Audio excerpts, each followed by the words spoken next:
I'm an Australian guy living here in beautiful Minsk, Belarus, and today I want to do a bit of a comparison for you guys, comparing Minsk with Bangkok. Yep. So two different places, two different cities, but two cities that are on the radar of a lot of guys that maybe want to leave the West, or even guys from Latin America, blah, blah, blah. I want to do a basic comparison of these two cities, and of course cities similar to them, yeah? Not just those two cities.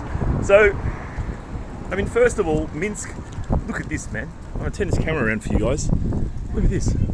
There's no one here, mate. Oh, there's a green light, let's cross. There's no one here. Yeah, unless you're in a particularly busy area or near the metro during the peak time, the place is pretty empty. Whereas Bangkok, you got this constant feeling of people, things, activity everywhere. Yeah.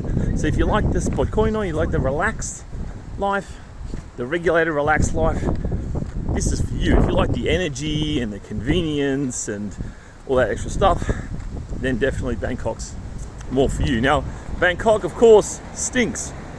It stinks of sewage. It often stinks of pollution. Blah, blah, blah, right? Garbage, rotting garbage. Depends where you are. So you got this kind of cocktail of smells. In Minsk, there's no pollution. There's definitely no bad smells. You can't drink the water here either. You can't drink the water in either city. But, yeah. So in terms of prices of Bangkok and Minsk, look, for an apartment, they're probably not that different, to be honest. Maybe a fraction. Oh, it's hard to say. No, they're pretty similar. Maybe even a fraction cheaper in Bangkok, actually. I think Bangkok's got a real production glut of Airbnb style apartments around the BTS metro station, especially towards the east of the main overhead train line there. So this has caused the prices to be quite reasonable. Minsk had a bit of this as well, of course, after different political events of the last 3 or 4 years. This has definitely affected things in that regard. So yeah, pretty similar, but man, Bangkok, food is cheap and street food is everywhere, and it has an absolute energy. You can just eat street food for, $1.50, get some decent noodles with a bit of meat and some spice in there. Here, oh man, it's hard to find food. Honestly, it's hard to find food. There's only a set number of restaurants outside of, well, cafes are a very popular way to eat here. Croissants and whatever, even little desserts. There's obviously American fast food, but there's just not a lot of restaurants, man. You haven't got that same food culture, you haven't got the same eating outside culture like you do in Bangkok, the outside culture. You just haven't got that here. Which is a bit, one thing I don't like about Minsk, that's for sure. I don't like this at all, really. It's a bit sedentary, it's a bit sterile. Sterile is a better word. People in Thailand, look, Thais and Belarusians are all quite friendly, actually, to be fair. They're all quite friendly. I guess there's a bit more corruption in Thailand, a bit more dodgy shit, a little bit more in the way of scams going on in Thailand than there would be in Belarus, for sure and certain. You can still get done by corrupt police, trying to scam money out of you because you're white and all this kind of stuff. Here, definitely won't happen, that kind of behaviour. Definitely not going to happen here. It's a lot cleaner, especially at the medium and lower ends, which are the ones you face, right? Day to day. Definitely here is a lot cleaner in that regard. But I'd say, yeah, things are kind of cheaper in Bangkok, but Bangkok's like a mega city, If you want to, slum it out, you can live in Bangkok for next to nothing. Here, you kind of can't live for absolutely nothing, but if you want to spend a lot of money here, it's actually pretty hard. Whereas Bangkok, you just go up the value chain, You can live like a Westerner, spend like a Westerner, more to the point. You can live like a Westerner here, more or less, but Bangkok's got the levels of spending and quality that don't exist quite so much in Minsk. This is a big difference. And yeah, just getting around. I mean, it's just, if you're in the middle of the day and you want to go somewhere on the other side of town, I mean, it's just such a fucking ordeal in Bangkok, It's a real ordeal. But the flip side of that, everything's close. A big factor as well is the weather. The weather's a huge factor because some of these summers, so in Belarus you're looking at, look, it's middle of summer now, it's at 25. That's perfect, man. For 2 weeks, 2 months, all I've done is wear shorts and t-shirt. Thank you. Yeah, it rains occasionally, whatever. It's pretty good, right? Yeah, the winter gets a bit cold, minus 15, minus 20. It happens. It definitely happens. But this can be fun a bit as well. But then Bangkok, man, I don't know why people love this Southeast Asian weather. Like Bangkok, in the hot season, it can be like 38 or 40 every day and humid. You can't leave the house, man. Like, what the F are you gonna do? You just somehow get to the local shopping centre and then stay there. Like, you can't do anything, it's too bloody hot. You sit in your little sweatbox apartment with the AC pumping.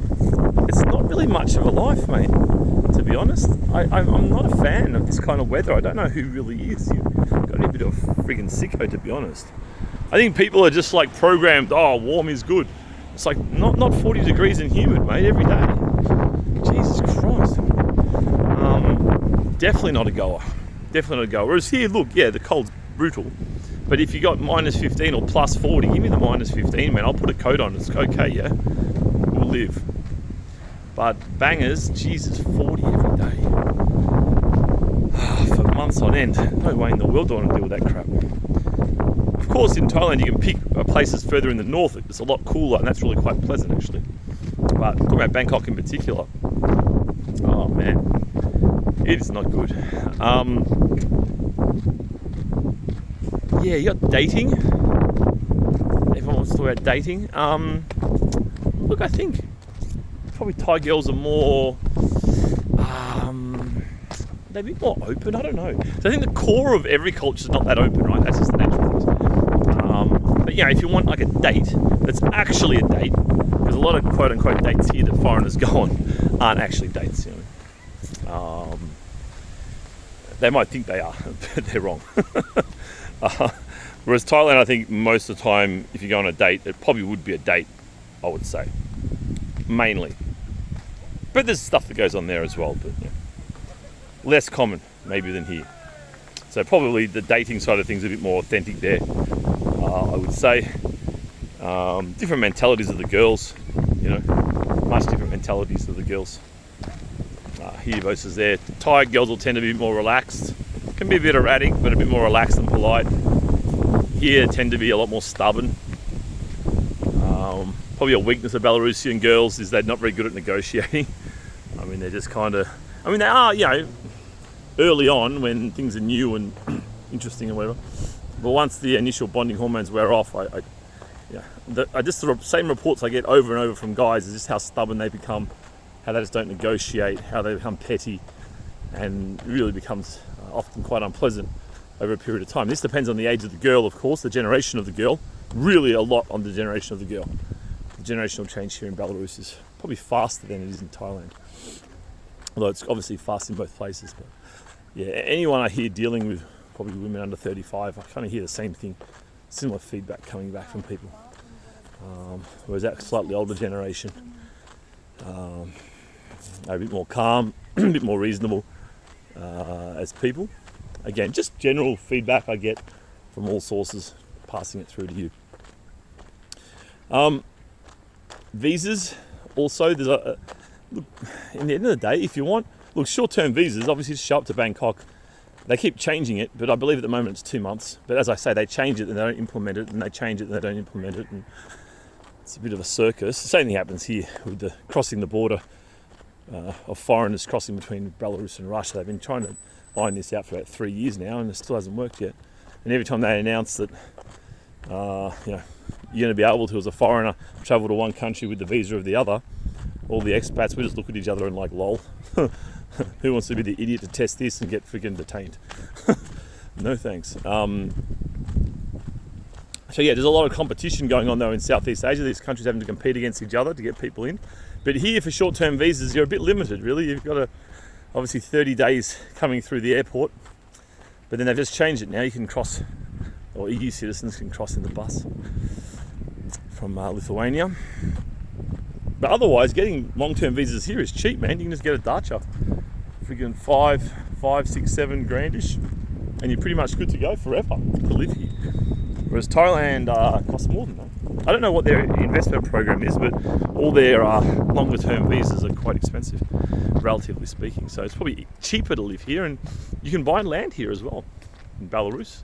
Not many countries can you go to as a foreigner and buy land. And people want to buy, because we come from the West, right? We have this mentality of buy the apartment that we live in, right? It's seen as a sensible thing to do, a prudent investment. But what you don't want to do is invest in countries here in Thailand where the populations are shrinking. You don't want to invest in property. It's not an investment. It's a a long-term rent payment. At the end, your property is kind of worthless. So it's a bit of a problem. Definitely don't want to be buying an apartment in Bangkok. Goodness no, that is the wrong decision. So I've been on Zoom this whole time because I zoomed in for my face. Let me go a bit more like this. So at least here you could buy land and then set yourself up. But of course, Minsk apartments will tend to be a bit more expensive. It depends where you are in Bangkok. It depends what you want exactly. Blah blah blah. But Bangkok apartments are notorious for crash and burn, man. Just rent them because they do deteriorate. They don't get maintained properly. People don't want to rent old buildings. It's a cultural thing. Blah blah blah. Whereas they're going to hold their value a bit better here in Minsk than they will in Bangkok. And again, here, if you want more of the rural life, and I don't imagine why you'd move to Belarus and not take on a semi-rural life. You can buy that land, man. And that land, these small towns, mate, they are emptying out. I'll tell you what, in Belarus, the land is pretty much, there's a for sale sign on it and there's a price on it, but there's no market. No one's buying it. You could put your little dacha or whatever on the market. No one's going to fucking touch it, mate. No one wants it. It's too many of them. You've got a gazillion on the market with no buyers, And again, if you do that, you got to accept that essentially what you're doing is buying something that can't be sold. That's the essence of it. Same with an apartment in Bangkok as well, but very different lifestyles, obviously. Rural Belarus with Bangkok. But anyway, Minsk apartments have a similar thing. People want the new thing. They want to rent the new thing. They want to go to the new development, the new one with the good reputation. There's a bit of that here as well. A lot of these taller buildings, I don't know if they're going to be here in 30, 40 years' time. If you're buying the centre of Minsk, these buildings are solid, man. That's not going anywhere. But if you're looking at some of these newer builds that are, 20, 30 stories high, 20 stories high, once you get past that warranty time, I think it's 10 years here from memory, the warranty time. Anything can happen to that building, and although people here are more likely to maintain the building versus Bangkok, where things just tend to get neglected more. People are less reliable to do the work they're supposed to do. Not that they're particularly reliable here, but much less so in Bangkok. Also noise and busyness. I think that's probably the biggest factor for me, is just the energy of Bangkok. It's alive, it's pumping. It is pumping. It's busy, it's stinky, lots of stuff happening, food everywhere, blah, blah, blah, blah, blah. Whereas here it's more like a village life. It's more chill. Now this is extreme. This is a Sunday. I'm walking down fairly quiet streets, but you get the drift, right? It's really quite opposing views, which I thought made it quite interesting. Quite interesting to oppose the two cities just randomly. Thought I'd throw that one at you. Let me know what you think. Would you prefer Minsk or would you prefer Bangkok? Feel free to tell me. Oh, sorry, languages as well. Oh goodness. I guess there's more. Where is there more English? That's a really good question. Because here there's not much, You really would need to have Russian here long term. I don't know how Thai is to learn. Obviously, it's not a European-based alphabet. And it's kind of hard with the tonality. I think it's quite difficult if you're unfamiliar to master the tonality involved. But I think maybe there's a bit more English in Thailand, in Bangkok, but not by much, to be fair. So Oh, you also get a lot more expats, yeah? I mean, if you want expats and live that expat life, there'll be a hell of a lot more in Bangkok. You'll be able to find friends more in Bangkok than you will here. That's for sure, especially from English-speaking countries. There's not many of us here, man. Not many of us here. There's plenty of Chinese, plenty of Turks, a few other Europeans, increasing number of Latin Americans. They're definitely all, they're all getting in here. It's not a secret. Belarus is not a secret. Just the English-speaking world. We have quite high trust societies, so we trust our government and our media to tell us the truth. So we're kind of petrified to even come here and have strong opinions on these things, which we essentially know nothing about. Wow, what have we got here? Ooh, retro bus. It says excursion. Retro bus. Man, they say retro bus, but really that's just the normal buses here. Haha. Tolka. Shutka, da. Just joking. A wide range of cars. That's for sure. All right. Hey. That's the thing with Minsk as well. That person just waved at me, that lady I know. The thing with Minsk is it's quite small, and if you become fairly integrated, you can't go anywhere without seeing people you know. Whereas Bangkok's a big, dirty city with fucking God knows how many people. There's more people in Bangkok than Belarus. So you're probably a lot more anonymous than you are in Minsk, that's for sure. That's if you do integrate and get out there like I kind of have. Alright guys, give me your thoughts. Bangkok or Minsk? Where's the better option?